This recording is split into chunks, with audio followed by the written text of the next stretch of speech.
being unique is a strange thing. When you're young, the adults around you talk about how different you are without your knowledge. You don't know that you're different yet, but you're enjoying life. You're having fun. You make friends and you grow up with them and you're celebrated for being a little bit different. And that's kind of the charm about you. You make friends because of that.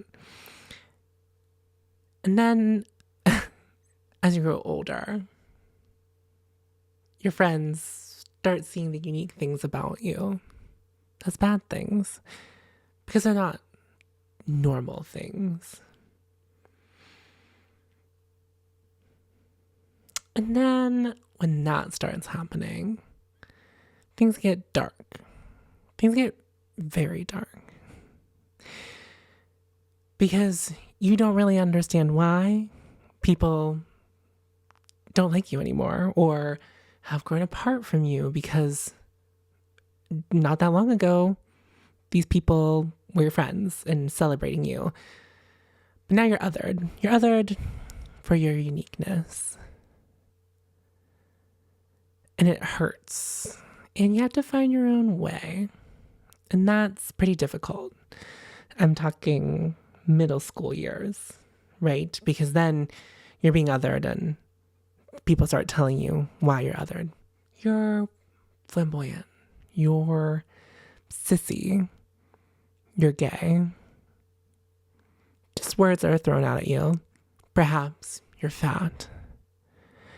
Perhaps you don't have nice enough clothes to hang out with us. Your style isn't very good. You get to high school, it gets more polarizing. You're more confused. It's difficult to wrap your head around these things. But then some self-realization happens. Unfortunately, not everyone gets to have these self-realizations and self-actualizations, but when you do, they're so beautiful and stunning and amazing. And sometimes you need to find tools to enhance how unique you are, tools to show everyone that what's different about you is absolutely beautiful. And for me, one of those tools is makeup. I fell in love with makeup by chance, by happenstance, because of Halloween. I was going as a drag performer. I was going as Bianca Del Rio, and I bought all this makeup. And I had it all, and I did the Halloween look, but my intention was never to continue using the makeup to do drag or otherwise. But something magnificent happened whenever I was playing around with the makeup, whenever I was trying to nail the perfect Bianca Del Rio look.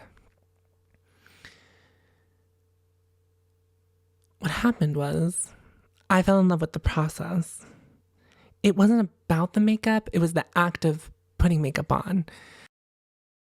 The act of putting makeup on as, I say this in air quotes, a man. The act of rebellion that it was. Everything about it felt right to me and felt good and amazing. If you would have asked me when I was doing that drag makeup that I would be where I am now, putting on makeup on YouTube, sharing it with you, reviewing makeup, building a community with you, I wouldn't have believed you. I wouldn't have known that that was possible. So what you're seeing here in this very, very sped up clip, this very, very sped up visuals, is me putting on makeup the way in which I would if the cameras were off.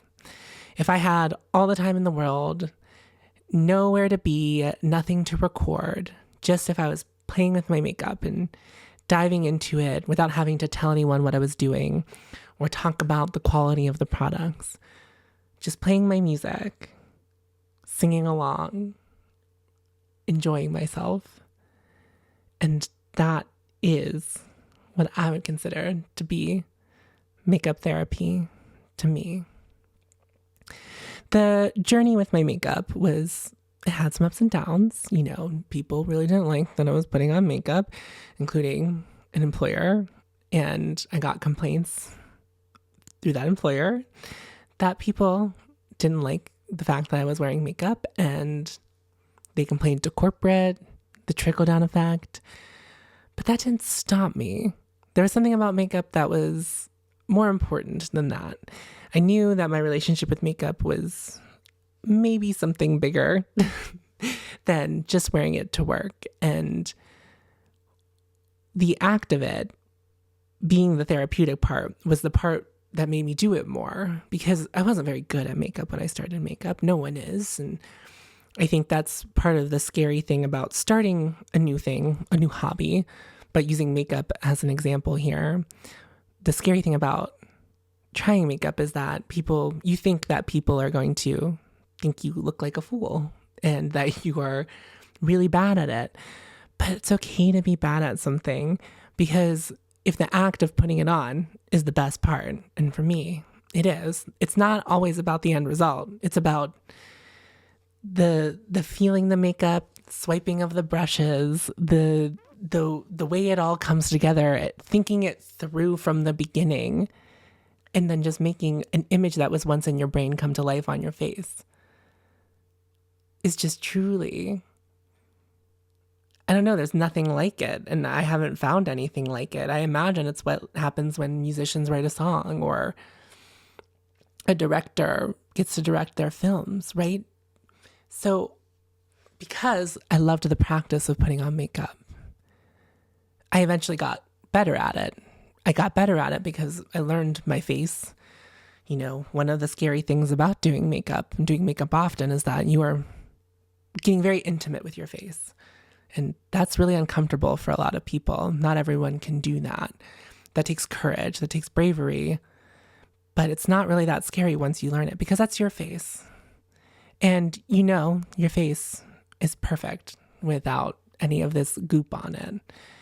You're just doing it because you just love the act of it. And that's why I do it. I love my face without makeup. I have fun putting makeup on. I really love what it looks like afterward too, but it's been very, very eye-opening to be this close to my face for this long. And then over time, watching my skills enhance and seeing people react more and more positively to wearing makeup was something that I don't know, never expected, because, it happens so slowly, right? You don't get good at a skill overnight. It doesn't happen like that. It happens with practice. And I'm not saying that everyone doesn't want to practice, but people are afraid to practice a thing on their own time. Will you practice something at work, a new skill at work? Yes, absolutely, because you're being paid to, and it's kind of like if you don't do it, then you don't have a job. But it's scary to build a skill outside of work, outside of labor. But there's nothing more satisfying than building a skill that is simply for you. Now, it's not simply for me anymore, right? I share my skill. I try to share my skills with you. I share with anyone who would like to see them. But sometimes I do put on makeup when no one's watching, when I'm not going out to meet up with friends, when I'm not going to post a video on YouTube, when I have time to put on a podcast or a record and just let the makeup speak to me in such a way. There's nothing better than that. And going through old photos and looking at how far I've come and looking at how my taste has changed and looking at how much better I got at contouring, that's really beautiful. And I love that I can see and have saved those moments where I wasn't so good or where I wasn't so sure, because now I'm very sure. I'm very good at makeup, and I really love putting makeup on. And I love that something that I used to do solely for myself is something that I get to do and share with you. And I just hope that That's what makeup's like for you. And I hope that you put on makeup on because it's fun for you, not because you feel like you have to, not because you feel like others would view you differently if you decided not to wear makeup, but just because it's cathartic for you. The act of putting it on, maybe putting on one of my videos and we put on our makeup together. I just hope that you feel the same way about makeup that I do. The process, the before, the during, and the after, because there's nothing better. Thank you so much for watching this video, and I hope to see you in the next one. Bye, Hoties.